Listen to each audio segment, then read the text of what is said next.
Hey investors. So I was watching this clip of Cathie Wood, and she was talking to a former mentor. I think his name is Art Leffer. So they were discussing her fund and basically how she's so bullish about her fund.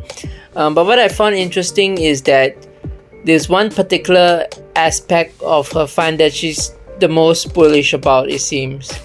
So I want to share this clip, and then you can draw your own conclusions.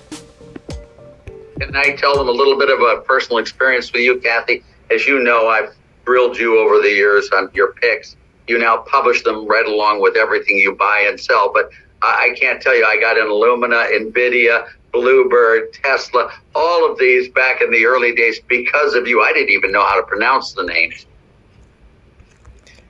I found that very interesting. So Art Laffer got into Illumina, NVIDIA, Tesla, and so on in the early days. Cathie Wood doesn't own Illumina anymore apparently, but she still owns Tesla.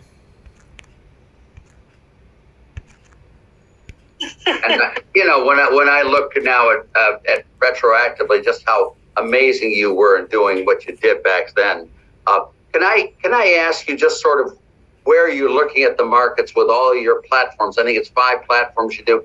What are the areas you really think are big winners coming forward, and what are the losers? And by the way, I don't want you to mention Biden in the loser category. That's my job. I'm just joking. So I think the platform that has been hit the hardest in this correction is the genomic revolution. And the reason is many of these companies are losing money. We're in this is a movement in its infancy. And I think the most exciting thing is we can now isolate mutations in and among our 6 billion bits of code in our genome. So 3 billion base pairs, 6 billion bits of code.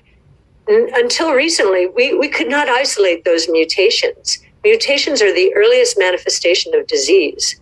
And now what we're beginning to understand is the convergence between and among DNA sequencing, artificial intelligence, and CRISPR gene editing, as well as other gene therapies, is curing disease. We have functional cures now for beta thalassemia, sickle cell disease, ATTR. Now, these are blood-related diseases, but the companies involved are now focusing on some of the most complicated diseases like diabetes. And what we're learning from companies like Freenome, which is a private company focused on the convergence of AI and DNA sequencing, we're learning that the body sets up for disease, and that artificial intelligence is able to discern when that setup is taking place. So wouldn't it be wonderful to discover cancer in phase 1 or stage 1, or maybe even before it starts, before the cells start replicating?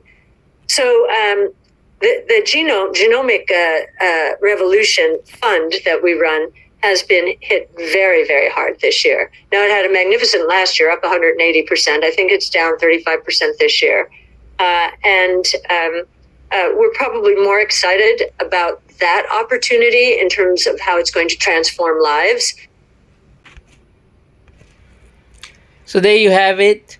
What a difference a year makes. Last year, the genomics fund was up 180%, as she said, and this year is down 35% or so. So what do you think will be the result for the genomics fund next year? Let me know in the comments.